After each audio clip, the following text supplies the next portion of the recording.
Hey, how you doing? We're going to look at a catch wrestling thing this time. Maybe a BJJ thing? Don't know. But it's a double wrist lock. We're going to look at my favourite way of finishing it. And we're going to look at maybe some little differences, maybe that you haven't come across before. Maybe you have, maybe you haven't. Who knows? Let me know. Stick something in the comments. Anyway, let's get to it.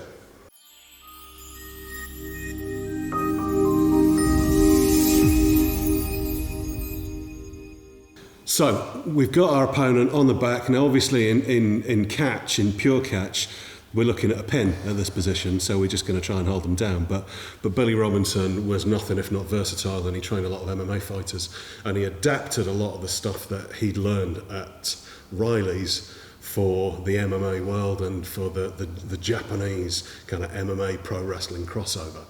And that's what we're going to look at this time. So we're going to be attacking the far arm, and we're going to be doing this with our opponent flat on the back.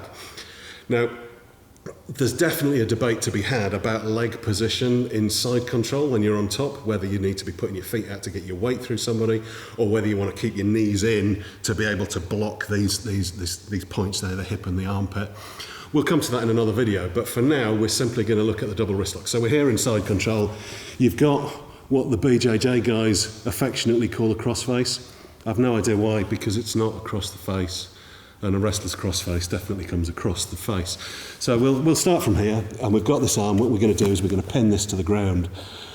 But most importantly, we need to make sure that our opponent doesn't get away.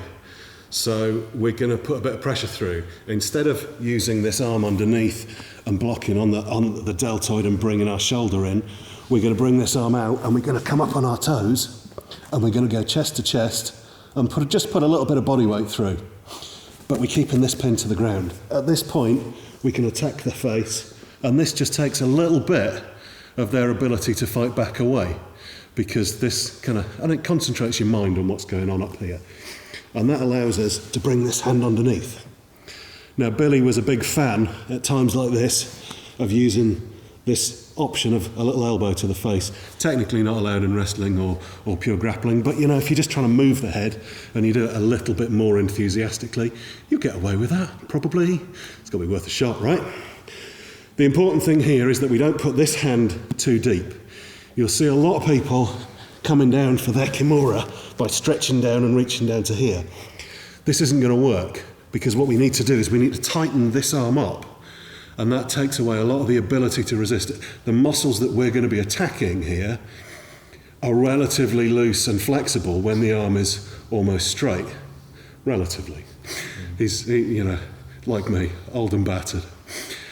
So what we need to do is we need to tighten this arm up, and we aren't going to be able to do that if we put this grip on down here. So instead of bringing this hand down to this one, we're going to bring this one up. And you can see straight away, we've got quite an uncomfortable position here. You'll note that I'm sitting on my knees. I'm doing that because I'm being relatively kind at this point.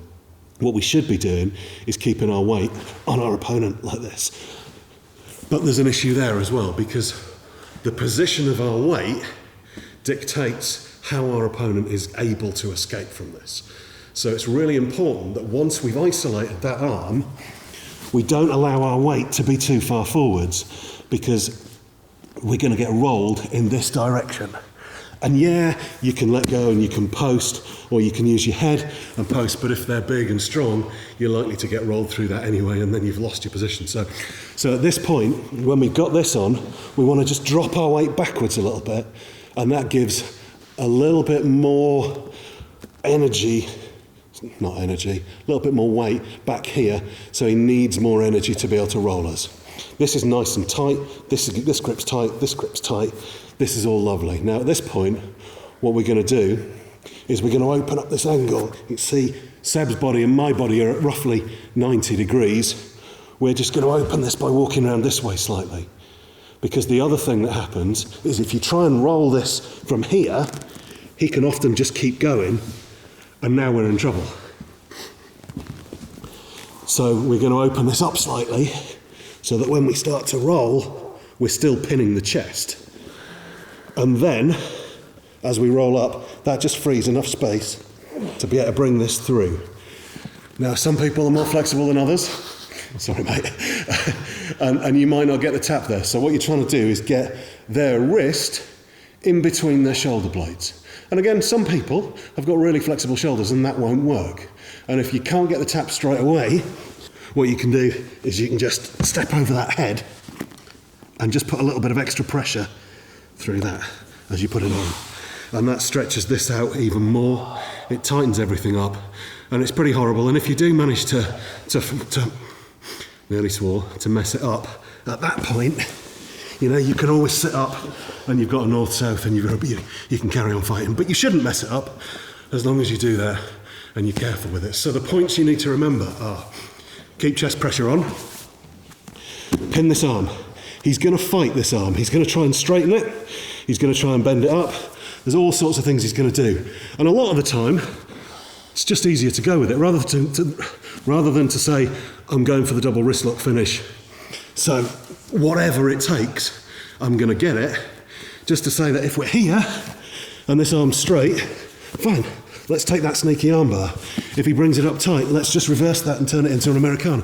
Whatever you want to do. If it's down here and it's straight, this is fine. We can just put a little bit of pressure through that and pin it. Now we've got a bent arm. Sometimes what you'll find is they'll take hold of their waist here, and so to stop you from moving this. And if that's the case, you're almost never going to be able to pull this up.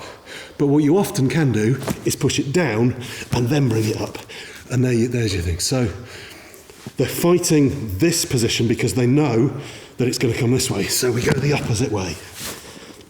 And remember, bring this wrist to your hand, get your weight on them, drop it down, let your weight slide backwards, open up the angle, roll through, and take the finish. And that is probably my favourite submission. So let me know what you think. If you've used this or something similar, stick something in the comments, let me know. I'd be really interested to hear. And let me know if you do it differently. I'd love to hear. Take care, guys.